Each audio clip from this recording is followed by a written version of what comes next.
ऐसा तो भाई साहब ऐसा है कि मैं ये कह सकता हूँ कि मैं हर रोज़ अपनी ज़िंदगी में खुदा के जलाल को देखता हूँ। आमेन। और जब भी कुछ करता हूँ तो ऐसा लगता है कि इसमें से खुदावंद ही ने हमें सुरखरू किया है। और रोज़ हम मौजूदात को अपने इर्द गिर्द होते हुए देखते हैं।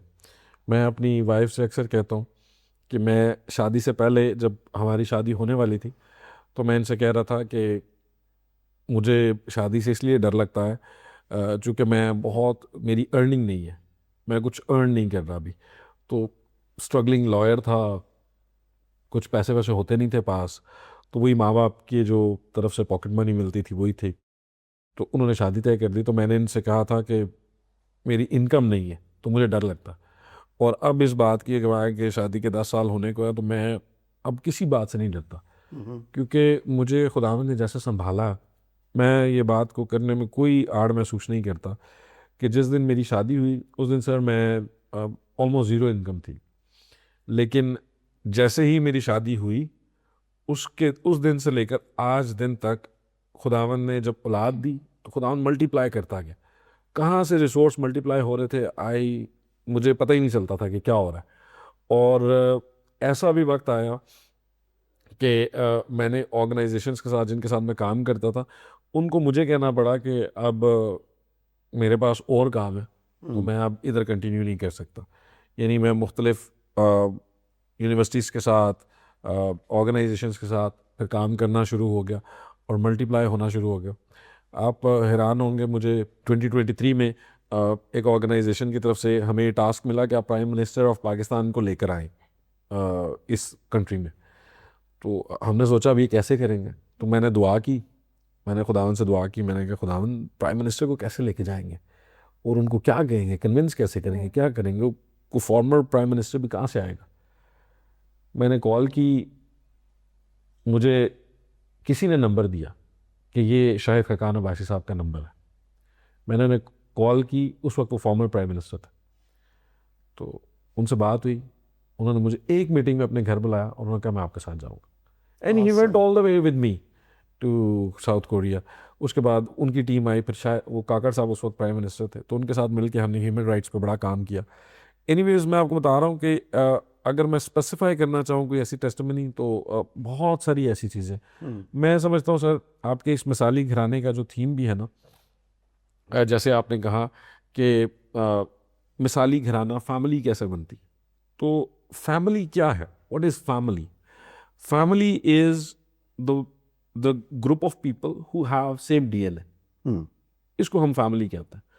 जो 3 लोग हैं, 4 लोग हैं, 5 हैं, 10 हैं, जिनका सेम डीएनए है, वो फैमिली है।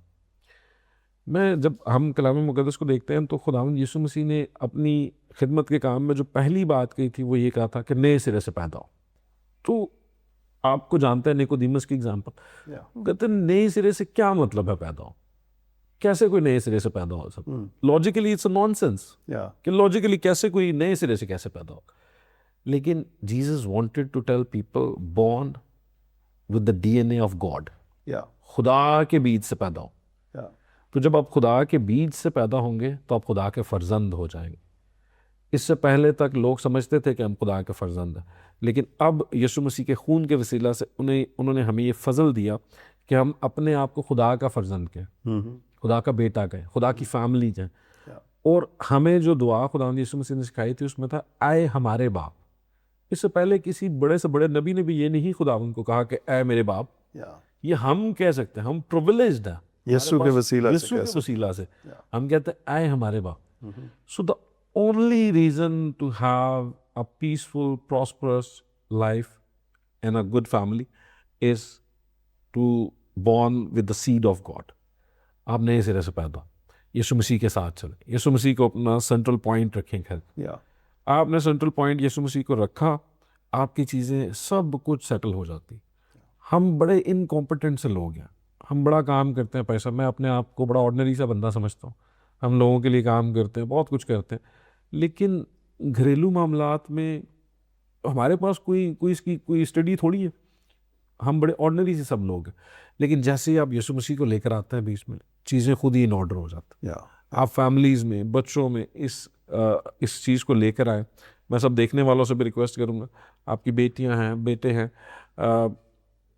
बहुत सारी चीज़ें हैं जो मैं यहाँ पर शेयर करना चाहता हूँ, लेकिन चूँकि वक्त की पाबंदी है और ये प्लेटफॉर्म भी ऐसा नहीं है।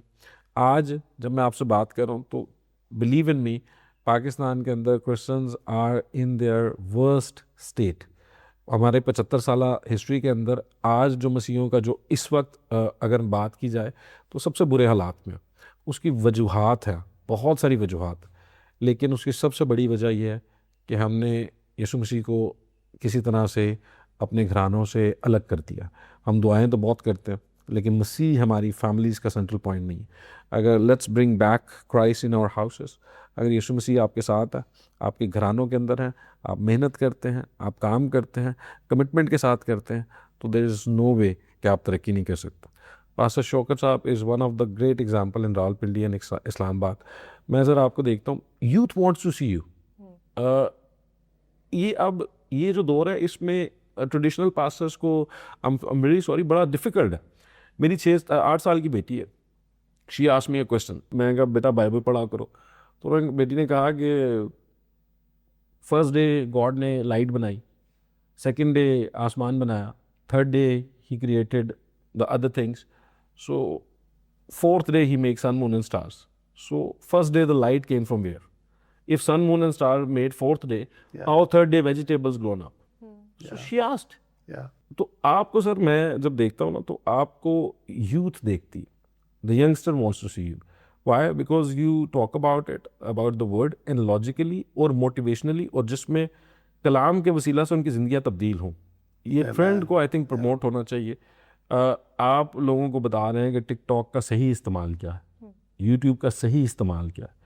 तो आई थिंक अगर हम मसीह के साथ साथ इन चीज़ों का इस्तेमाल करें तो we can do a lot. Amen, amen. आपने बताया कि जब आपकी शादी हुई आप उस वक़्त स्टडीज़ कर चुके थे लॉयर की, लेकिन आप वकालत शुरू नहीं की थी। सिस्टर, आप ऐसे बेरोज़गार बंदे के साथ मतलब ये क्या कैसे मुमकिन हुआ कि नौकरी नहीं है, कोई फ्यूचर नज़र नहीं आ रहा, सिर्फ माँ बाप के उस कहने पे आपने हाँ कर दी कि ठीक है जी शादी होगी? हाँ जी, बिल्कुल माँ बाप के कहने पे ही की थी, लेकिन उसके बाद मैंने आपको पहले बताया कि मेरा खुदावंद पे बहुत स्ट्रॉन्ग बिलीफ है कि मेरी ज़िंदगी में जो कुछ खुदावंद करते हैं वो बहुत अच्छा है, उसके अलावा कुछ अच्छा मेरे लिए नहीं हो सकता। तो इन्होंने पहले आपको बता दिया है कि जब शादी होने वाली थी कुछ महीने रह गए थे, तो ये बहुत परेशान थे, कह रहे थे कि शादी को हम अभी नहीं करते, मैं फाइनेंशियली स्टेबल होना चाहता हूँ। तब मैंने इन्हें कहा था कि सब कुछ खुदावंद हमारे लिए बेहतर करेगा। हमारे शादी के कार्ड पे एक वर्ड्स लिखी हुई थी कि खुदावंद ने हमारे लिए बड़े बड़े काम किए और हम उसमें शाद है। और वो आयत जो है वो आज भी मेरे दिल पे ऐसे ही कुंदा है, और आज तक खुदावंद हमारे लिए बड़े बड़े काम कर रहे हैं, और मेरा ईमान है कि आगे भी हमारी ज़िंदगी में खुदावंद के बहुत बड़े बड़े काम होते रहेंगे हमारे बच्चों की ज़िंदगी में, और जिनसे हमें तो बरकत मिलेगी, लेकिन खुदावंद के नाम को हमारी ज़िंदगियों से जलाल मिलता रहेगा। Amen, amen, amen. This is wonderful. देखें, एक प्रोफेशनल एजुकेशन है इनके पास, जॉब नहीं है। सिस्टर का बिलीव ये है कि खुदावंद ने हमारे लिए बड़े बड़े काम किए हैं, और अगेन ये कलाम की बात है जो अटल है, जो टल नहीं सकता। तो इन्होंने भरोसा किया खुदावंद के कलाम पे और इनकरेज किया वहीद साहब को कि हम करेंगे और खुदावंद हमारे लिए सब कुछ करेगा। और इस वक्त आई बिलीव आप एक ज़बरदस्त लाइफ गुजार रहे हैं। आप मुआशरे में, सोसाइटी में एक इज़्ज़त के मकाम पर हैं। आप अपने बच्चों की रहनुमाई तरबियत एक अच्छे कल्चर में कर रहे हैं, घर पे कर रहे हैं, और उनकी जो स्टडीज़ हैं वो अच्छे स्कूल्स में हो रही हैं। आप एक मिसाली घराना सिर्फ तब बन सकते हैं अगर मसीह आपके ख़ानदान का मरकज़ है, सेंटर है। और ख़ास तौर पे वाइस की किताब में लिखा है कि 1 से 2 बेदर हैं और तेहरी डोरी जल्द नहीं टूटती।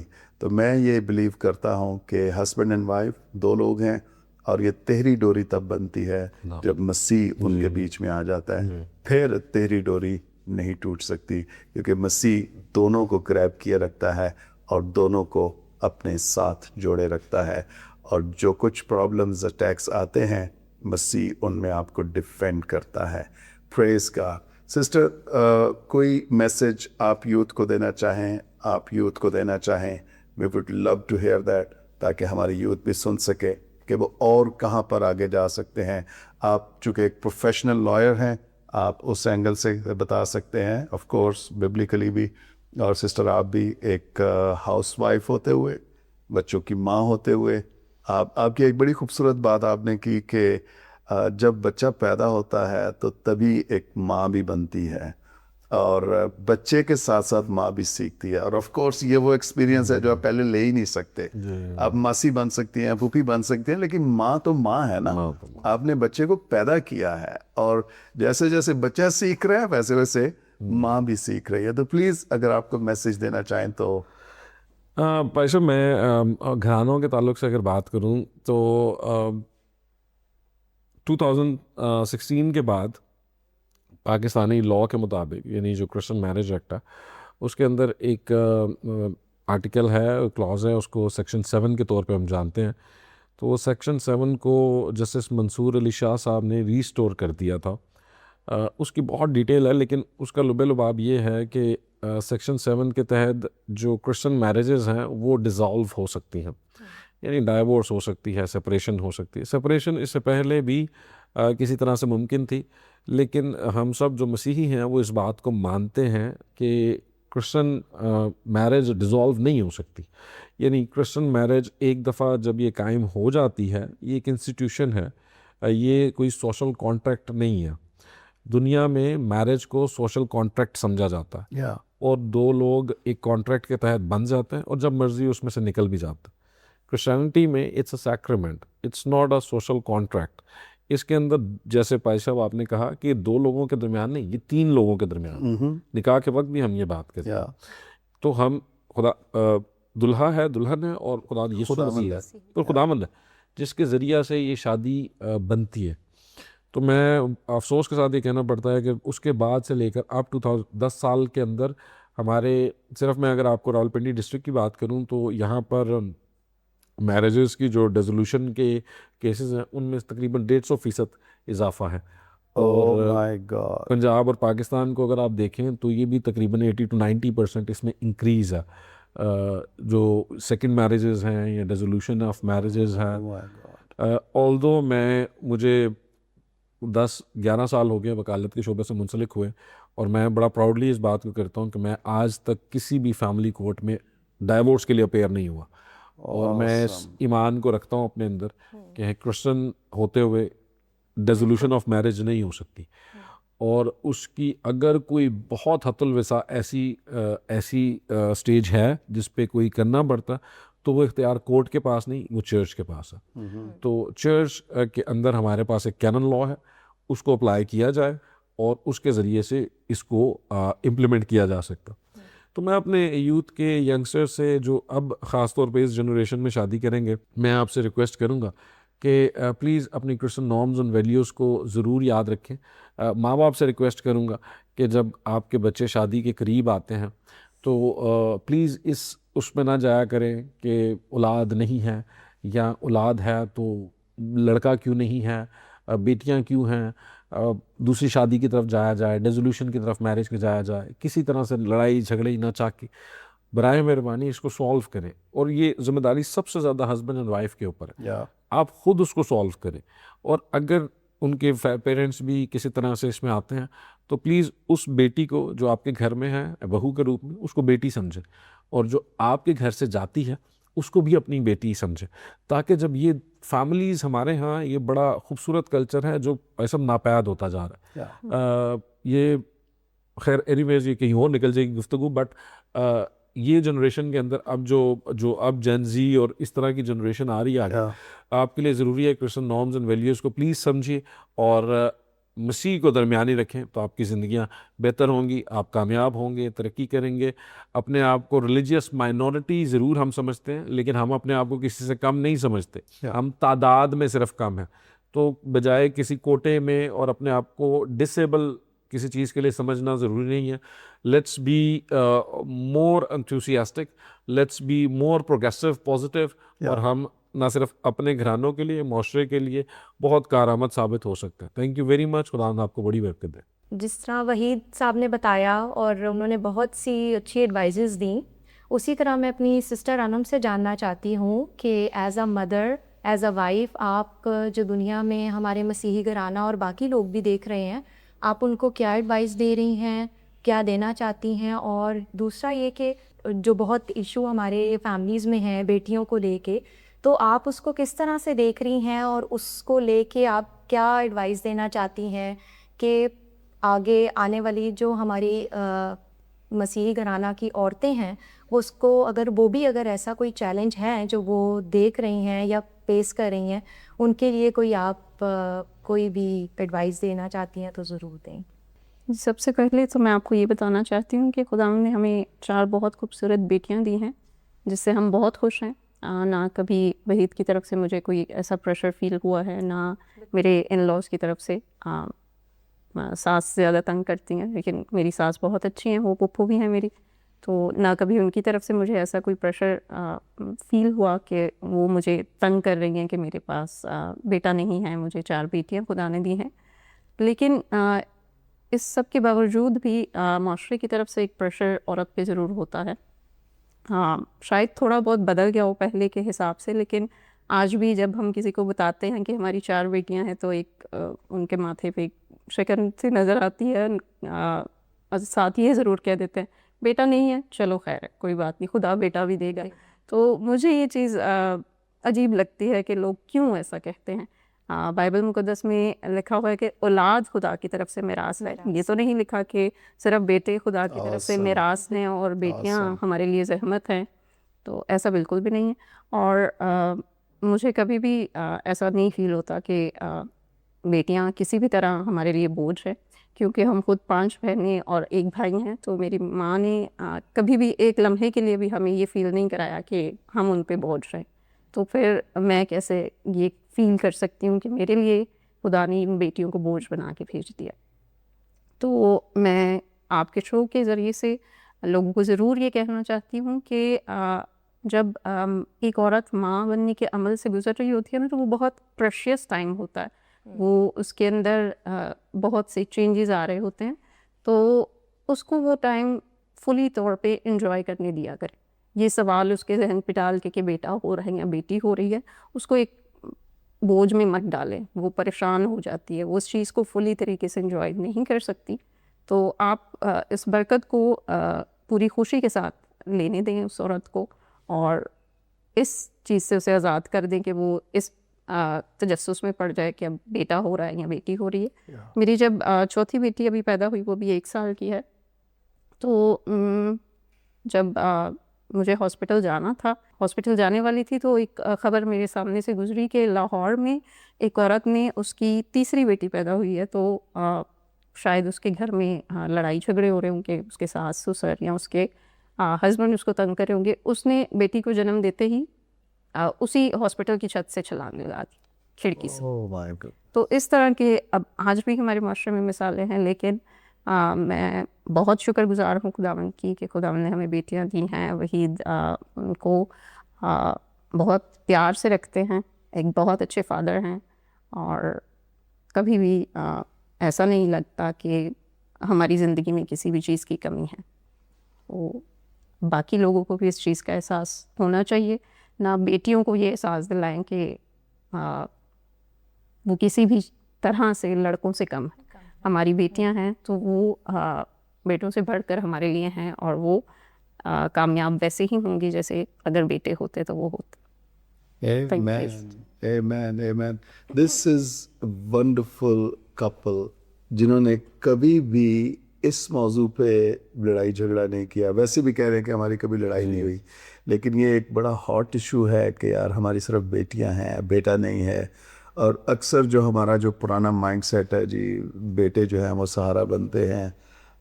आई डोंट नो कि ये किस डिक्शनरी से पढ़ा है या इसको कहाँ से एक्सपेक्ट किया है। मैं आपको ये बताना चाहता हूँ, सहारा सिर्फ और सिर्फ खुदा है, आमीन। और कोई सहारा नहीं है। बहुत सारे बेटे भी ऐसे हैं, आई टेल यू, मेरा पर्सनल एक्सपीरियंसेस हैं ऐसे।